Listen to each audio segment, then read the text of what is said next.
મુરબ્બી શિવાભાઈ ભુરિયા સાહેબ, સન્માનીય અમારા સૌના માર્ગદર્શક આદરણીય ડી.કે. જોશી સાહેબ,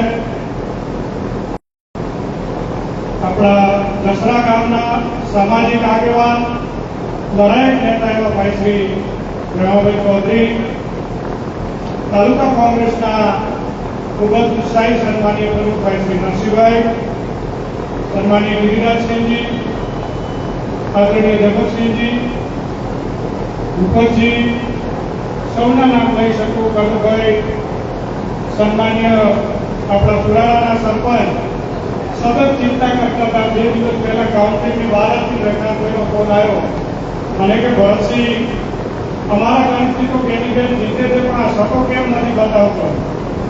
એટલે મેં રઘનાથભાઈને આપણે ગણી કીધું હતું કે રઘનાથભાઈ, આ વિધાનસભામાં થવાનું છે અને પરિણામલક્ષી આપણે પહોંચ્યા એવા સન્માનીય આપણા સૌના માર્ગદર્શક ભાઈ ભૂપનાથભાઈ, કરશનભાઈ, સરપંચ શ્રી જગતાભાઈ, સૌના નામ લઈ શકું એવા વરિષ્ઠ સન્માનીય સૌ, માલજી કાકાના દીકરા આપણા કમલેશભાઈ, રમાભાઈ, રાજાભાઈ, સન્માનીય આપણા દલિત આગેવાન બાહુભાઈ, સૌ લાખણીથી બંને કાર્યકારી પ્રમુખશ્રીઓ, ઉપસ્થિત સમગ્ર દિયોદર તાલુકા કોંગ્રેસ સમિતિને આમંત્રિત માન આપીને આપ સૌ પધારેલા સન્માનીય આગેવાનો, સરપંચો, ડેલિગેટો, પત્રકાર મિત્રો, અગાઉના પધારો છે.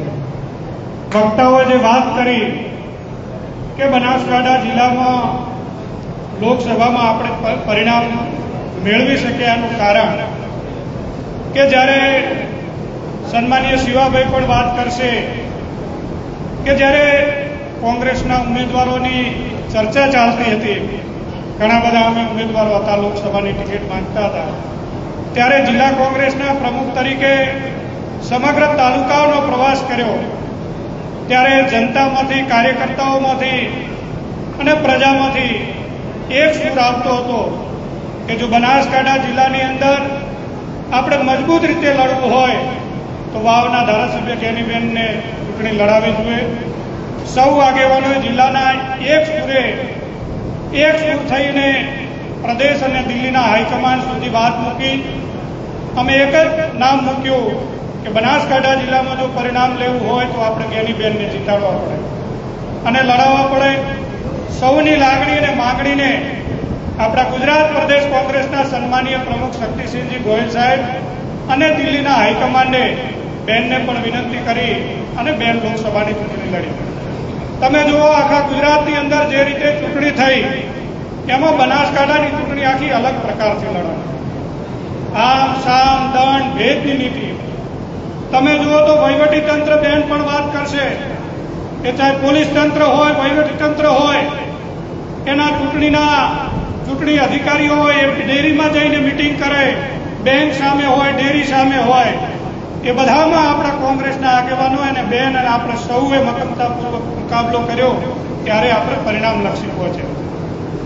મને આજે આનંદ થાય છે. સાથે પ્રદેશમાં પણ મેં કહ્યું હતું ગેનીબેન કે આપણે 1 લાખ વોટથી ચૂંટણી જીતવાના હતા, પરંતુ પરિણામમાં આપણે 30,000 વોટ કેમ જીત મેળવી એના પણ કારણો અને એનું સંશોધન પણ આપણે કરવું પડશે. દિયોદર તાલુકો હોય કે સાથે વિધાનસભા હોય, જે રીતે ભારતીય જનતા પાર્ટીએ બોગસ મતદાન કર્યું એમાં ઘણા બધા આપણા દિયોદર તાલુકાના પણ ગામો છે. મારે કહેવું જોઈએ કે નવા ગામ હોય, રૈયા હોય, કુમાતા હોય, કોટડા હોય, જ્યાં માત્ર 300 મત બોગસ મતદાન થયું. એના કારણે આપણી દિયોદર મત વિસ્તારની લીડ તૂટી.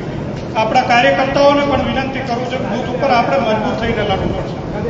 આપણા કાર્યકર્તાએ પહેલી આપણી ફરજ એ નિભાવવી પડશે કે બોગસ મતદાન આપણે અટકાવવું પડે. બનાસકાંઠા જિલ્લાની અંદર ગેનીબેન પહેલા મને કહેતા હું નહોતો માનતો, પરંતુ જ્યારે જિલ્લાનું આખું એનું એનાલિસિસ કર્યું ત્યારે 50,000 કરતાં વધુ મત બનાસકાંઠા જિલ્લામાં બોગસ મતદાન થયું. એના કારણે આપણી લીડ કપાણી. ગેનીબેનનો ક્રમ નંબર 1 હતો. આપણા મતદારો જે મતદાન કર્યું એમાં જ્યારે મત કાઉન્ટિંગ પૂરું થયું ત્યારે જોયું 20,000 વોટ નોટામાં પડ્યા. નોટાના વોટ એ આપણા હતા ગેનીબેન. એ રીતે જોવા જઈએ તો પણ આપણે 1 લાખ કરતાં વધુ મતે જીતવાના હતા, પરંતુ 30,000 મતે જીત્યા. એ પણ આપ સૌની મહેનત પરિશ્રમના કારણે જીત્યા છે. મારે સાથે કેવું છે, દિયોદર તાલુકામાં જે આપણે 20 થી 21 હજારની લીડ લીધી એ આપણે 30,000 કરતાં વધુ લીડની અપેક્ષા રાખતા હતા. જિલ્લા પ્રમુખ તરીકે આખા જિલ્લાનો પ્રવાસ કરતા હતા, અહીંના આગેવાનોએ પણ જવાબદારી નિભાવી. ત્યારે આપણે જોઈએ છે, દિયોદર શહેરની વાત કરું તમને તો દિયોદર શહેરમાં મને એવું લાગતું હતું કે આપણે 1,000 કરતાં વધુ મતની દિયોદર શહેરમાં લીડ લાવશું, પરંતુ માત્ર 98 વોટની લીડ લાવ્યા. એ પણ આપણે આત્મમંથન કરવાની જરૂર છે. આપણું બૂથ મજબૂત નહીં હોય, આપણો કાર્યકર્તા મજબૂત નહીં હોય તો આપણે પરિણામ નહીં લાવી શકીએ. આપ જોઈ શકો છો બનાસકાંઠાનું પરિણામ એ 18 આલમ એક થઈને ચૂંટણી લડ્યા એની તાકાતથી એનું પરિણામ છે. આપણે જોઈ શકીએ દિયોદર ગ્રામ પંચાયતની અંદર વાત હોય, લાખણી ગ્રામ પંચાયતની વાત હોય, જ્યાં આપણે વધુ લીડની અપેક્ષા રાખતા હતા, ત્યાં ઘણા ગામોમાં આપણે માઇનસ પણ ગયા છે.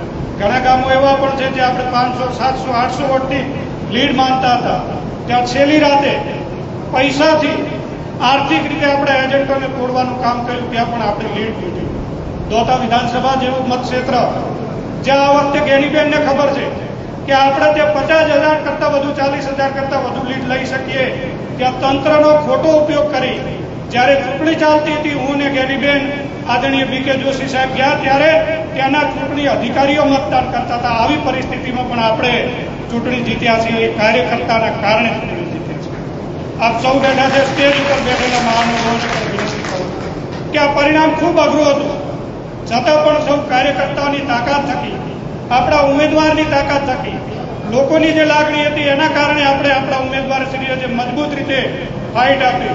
પહેલી વખત ઇતિહાસની અંદર ઠાકોર સમાજને આપણે 75 વર્ષના ઇતિહાસમાં જ્યારે ઉમેદવારની પસંદગી કરી ત્યારે ઠાકોર સમાજ પણ એગ્રી હોય, એની સાથે રબારી સમાજ હોય, એની સાથે બ્રાહ્મણ સમાજ હોય, એની સાથે ઠાકોર સમાજ હોય, ક્ષત્રિય સમાજ હોય, દલિત સમાજ હોય, માઇનોરિટી સમાજ હોય, પાટીદાર સમાજ હોય, 18 આલમ હોય.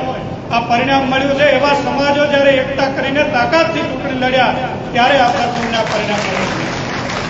આ પરિણામને લોકસભાની ચૂંટણી આપણે જીતીને હવે બેસી નથી રહેવાનું. આવનારી જિલ્લા તાલુકા પંચાયતની ચૂંટણીની પણ આપણે તૈયારી કરવી પડશે. આવનારી વાવની વિધાનસભાની ચૂંટણીની પણ આપણે તૈયારી કરવાની છે. ત્યારે દિયોદર વિધાનસભાની અંદર લગભગ 9 જિલ્લા પંચાયતની સીટો આવે છે અને તાલુકા પંચાયતની 22 સીટો છે. ત્યારે એમાં સારા ઉમેદવારોની પસંદગી કરી તાકાતથી આપણે જીતી શકાય એવા ઉમેદવારોની પણ પસંદગી કરવી પડશે. ક્રાઇટેરિયા નક્કી કરવો પડશે. જે કાર્યકર્તા બૂથ ઉપર મજબૂત રીતે લડ્યો છે એ કાર્યકર્તાને પણ આપણે જિલ્લા તાલુકા પંચાયતની અંદર લડાવવો પડશે. આવો આપણે સૌ સાથે રહી બનાસકાંઠા જિલ્લાના પ્રાણ પ્રશ્નો છે, એમાં આપણા સન્માનીય ગેનીબેન ઠાકોર હર હંમેશા દિલ્હીમાં જ્યારે બેસશે ત્યારે આપણા જે મુખ્ય પ્રશ્નો હોય, દિયોદર મત વિસ્તારના જે પ્રશ્નો હોય, સ્ટેજ ઉપર બેઠેલા આગેવાનોને પણ વિનંતી કરું છું, આપ સૌને વિનંતી કરું છું, જે કંઈ નાના મોટા પ્રશ્નો હોય કે બેનજી આગળ મૂકજો, આપણે એનું નિરાકરણ લાવવાના પણ પ્રયત્ન કરશું, બેન પણ કરશે. સાથે સાથે વિનંતી કરું છું, ત્યારે આપણા સાંસદ છે ત્યારે તમે કુવાતાની અંદર, ચીભરાની અંદર, ગોરબીની અંદર જોયું, હમણાં આયુષીની પાઇપલાઇન નીકળતી હતી. કેવડો મોટો ખેડૂતોને અન્યાય કર્યો, પોલીસ તંત્રનો દુરુપયોગ કરી ખેડૂતોને દબાવવાની કોશિશ કરી. આપણા સાંસદ શ્રી ગેનીબેન સાથે વાત પહોંચી, તાત્કાલિક આપણા પૂર્વ ધારાસભ્યશ્રી અને પૂરી કોંગ્રેસની ટીમ સ્થળ ઉપર પહોંચી અધિકારીઓને અને કર્મચારીઓને શહેર નથી કોઈ અમારા ખેડૂતોને જો પરેશાન કર્યા તો આપણે સૌ એમના સુખ દુઃખમાં જ્યારે ખેડૂત ઉપર આપત્તિ આવી પડે, કાર્યકર્તા ઉપર આપત્તિ આવી પડે ત્યારે કોંગ્રેસના શીર્ષ નેતૃત્વ એના પડઘે ઊભું રહેશે તો ચોક્કસપણે મને વિશ્વાસ છે કોંગ્રેસ મજબૂત થશે. ફરીથી આપણા બનાસકાંઠા જિલ્લાના લોકસભાના આપણા આદરણીય સાંસદને દિયોદર તાલુકા કોંગ્રેસ સમિતિ વતી આપનું હૃદયપૂર્વકનું અભિવાદન કરું છું. આપ ઉત્તરોત્તર પ્રગતિ કરો અને અમે તો બેન આપણે સાંસદ તરીકે નહીં પરંતુ ભવિષ્યમાં પણ ખૂબ મોટા લીડર જોવા માંગીએ છીએ. એ જ શુભેચ્છા સાથે આભાર, ધન્યવાદ, જય હિન્દ.